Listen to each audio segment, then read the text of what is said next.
코로나19 밀접 접촉자, 자가격리자, 검사 대상자가 역학조사관에 따라 다를 수 있는지요? 정해진 분류 기준이 있는 것인지요? 사실은 이거를 명확하게 누가 가르쳐 주지 않은 이유는 기준이 좀 바뀌고 있어서 그렇습니다. 사실 코로나 초창기에는 코로나 확진자와 가까운 거리에서 접촉을 했었던 사람을 전부 밀접 접촉자로 구분을 했고, 밀접 접촉자는 자연스럽게 2주간의 자가격리가 필요한 사람으로, 그래서 약간 동의어처럼 사용이 됐었는데요. 근데 작년 말부터 그 코로나 백신이 시작됐고, 코로나 백신을 맞은 사람들을 자가격리로 모두 분류하지 않게 된 거죠. 기준이 약간 바뀌었습니다. 그래서 밀접 접촉자는 확진자와 접촉을 했던 사람이라는 기준이 있는데, 이렇게 해서 밀접 접촉을 한 사람이 모두 자가격리되는 건 아닙니다. 예방접종을 시기에 맞게 완료한 그 순서에 따라서 자가격리가 아니라 수동감시 같은 개념으로 보기도 하거든요. 그래서 밀접 접촉자와 자가격리자는 동의어라기보다는 이제 포함되는 의미로 사용되게 됐고요.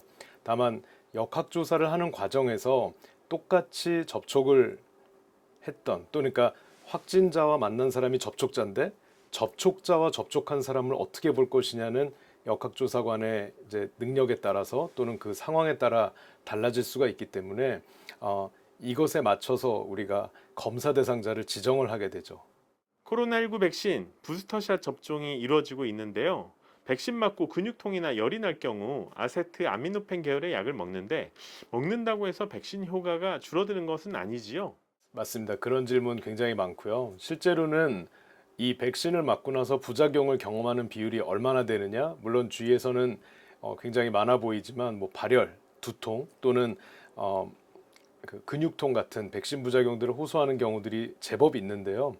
이런 증상들을 관리하기 위해서는 아세타미노펜, 그러니까 소위 말하는 타이레놀을 복용하는 걸 저희가 더 권합니다. 미국 그 질병관리센터에서도 그 지정을 했고요. 왜 그러냐면 우리가 열 나고 아플 때 먹을 수 있는 약이 크게 두 종류가 있습니다. 그래서 그 비스테로이드성 그 소염 진통제 엔세이드라 부르는 게 있고 아세타미노펜이 있는데, 이 엔세이드 계열 우리가 흔히 먹는 이제 소염 진통제들이 몸속에서 열이 나거나 통증이 있을 때 이 약을 먹으면 일종의 우리가 그 백신을 맞고 나서 몸속에서 일어나야 되는 그 건전한 면역 반응을 이 약이 방해할 수가 있기 때문에 이러한 면역 반응에 어떤 방해가 되지 않고 현재 불편한 증상만 잡을 수 있는 아세타미노펜을 복용하는 걸 권합니다. 중학교 1학년생의 경우 성장이 느린 몸무게 35kg 학생과 성장이 빠른 70kg의 학생이 있습니다. 코로나19 백신을 맞을 경우 둘 다 같은 용량의 백신을 맞나요? 그쵸. 학부모들이라면 그런 질문을 할 수 있습니다. 몸무게가 거의 같은 반 안에서도 두 배씩 차이 날 텐데 같은 용량을 맞아야 되느냐? 근데 현재 미국과 유럽을 비롯한 이제 선진국에서는 임상 시험을 통해서 검증을 했습니다. 그래서 안전하게 주사를 맞을 수 있는 연령대를 이제 뭐 몇 살, 이렇게 11살, 그러면 한 중학교 1, 2학년 정도로 낮춰놓은 다음에 맞는 용량은 다 동일하다라는 걸 확인했습니다. 그래서 체중이 더 나간다고 용량을 더 높게 또는 반대로 낮게 나간다고 해서 용량을 더 낮게 이렇게 하는 게 아니라 모두가 표준적인 용량으로 맞는 것을 원칙으로 한다라고 현재는 기준을 세워두고 있습니다. 숨은 감염자가 분명 있을 텐데요. 무증상인이 스스로 감염 여부를 모를 텐데 이런 분들에 대한 위험성은 우려 안 해도 되는 것인지요? 무증상인 감염자가 위험하지 않냐고 물어볼 사람은 없습니다. 당연히 위험하고, 위험한 이유는 이 사람들이 본인이 코로나에 걸렸다는 걸 모르기 때문에 계속 돌아다니면서 전파할 수 있죠. 실제로 이태원이나 홍대 같은 우리가 이제 젊은 사람들이 많이 모이는 곳에서 생긴 집단 감염의 경우에도 확진된 사람들의 대부분은 증상이 없었습니다. 그리고 이렇게 걸려서 확진돼서 이렇게 그 격리된 사람들 중에 사망자의 비율은 엄청 낮습니다. 100명 중에 한 명도 안 되거든요. 한 1000명 중에 한 명꼴일 텐데, 그러다 보니까 20, 30대인 건강한 사람들은 코로나에 대해서 이렇게 생각합니다. 그냥 감기처럼 걸리고 어차피 나을 거, 한 1000명 중에 한 명 죽는다는데 그게 나을 것 같진 않고, 그러니까 더 이렇게 막 행동할 수가 있죠. 그러다 보면은 이 사람들이 위험하기 때문이 아니라 지역 사회에서 이 젊은 층과 만나게 될 취약계층, 어린이들이나 노인들, 이런 사람들은 충분히 옮을 수 있는데 이 사람들은 똑같은 바이러스인데도 옮고 나면 치명률이 엄청 높다는 겁니다.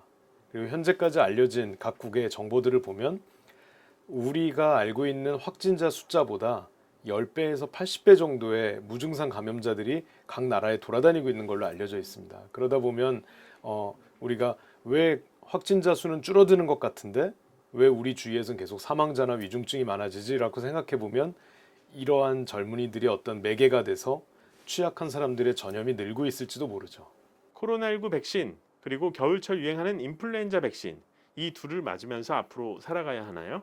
독감 예방 접종을 하신 지 굉장히 오래됐을 거예요. 매년 하죠. 뭐 그 해 여름에 아마 올해 겨울엔 이런 게 유행할 것이다. 그리고 만들어진 걸 열심히 가을에 맞고 겨울을 보냅니다. 근데 우리가 이런 그 지역 사회에서 유행하는 독감들이 사망률, 그러니까 내가 이거에 걸리면 죽을지도 모른다라고 하는데 실제로 사망률은 1000분의 1이 안 됩니다. 그러니까 10,000명 중에 3명 또는 4명 정도가 죽을 수도 있는데 이걸 예방하기 위해서 독감 예방 접종을 하는 것에 모두가 동의를 했죠. 물론 동의를 하지 않고 안 맞는 분들도 있습니다만 코로나는 현재 데이터가 좀 쌓이고 있는 과정인데 코로나도 역시 치사율이 아주 높지는 않습니다만 어느 정도의 비율로 걸리면 분명히 위험한 질환이 맞습니다. 그래서 예방접종을 하는 걸 현재로서는 권하고 있는 거고요.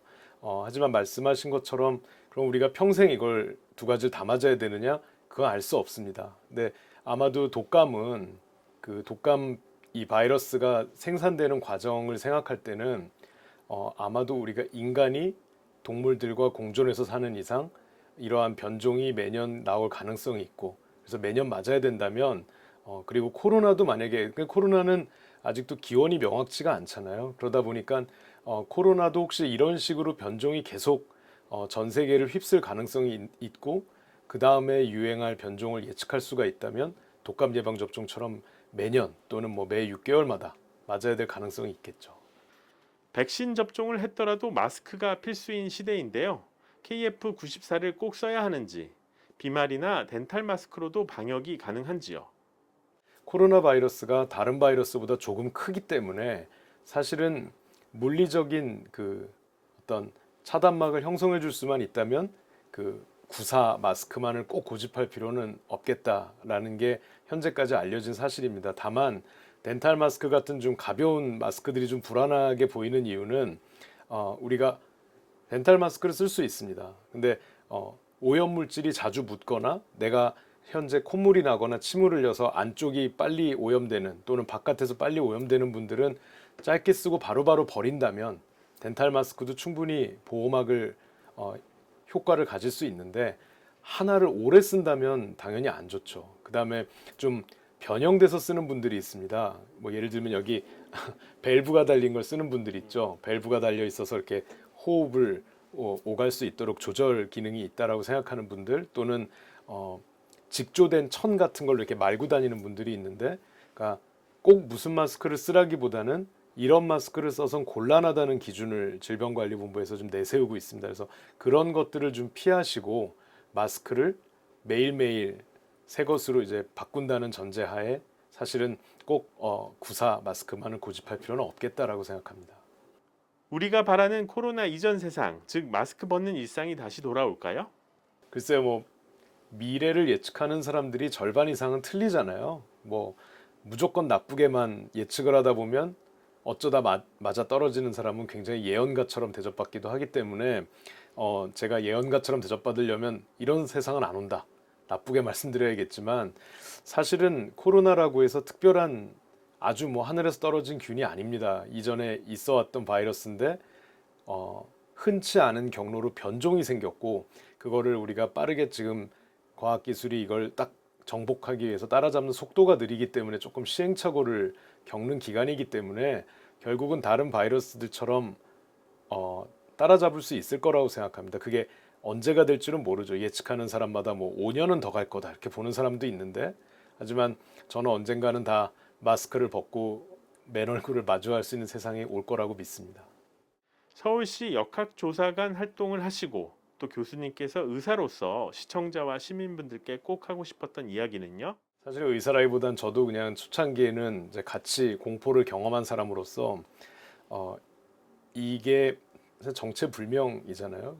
마치 6년 전에 유행했었던 메르스를 생각해 보시면 그때도 갑자기 나타나서 한 30% 정도는 사망하는 일이 있었는데 이게 혹시 내일이 되면 어떡하나라는 굉장한 공포가 있었습니다. 근데 메르스는 정말 눈 깜빡할 사이에 지나가 버렸기 때문에 우리 기억 속에 별로 없고 코로나는 이렇게 오래 가고 있기 때문에 우리의 기억 속에 강하게 남아 있고 우리의 생활을 다 뒤흔들어 놓고 있습니다. 근데 문제는 너무 오래 가다 보니까 알려진 바가 많다고 생각하고 이제 지쳐서 우리가 좀 잘 따라주었으면 하는 수칙들을 슬슬 어기는 사람들이 피로감에서 비롯되겠죠.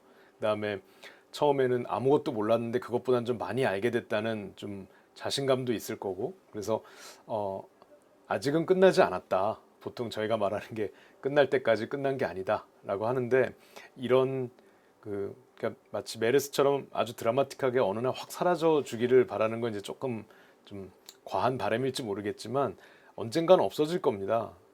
또는 뭐 독감처럼 계속 조금 변해가면서 우리랑 같이 살지는 모르겠지만 아직은 위급한 상황이 다 사그라들지 않았기 때문에 조금 더 경각심을 좀 가져줬으면 하는 바람입니다.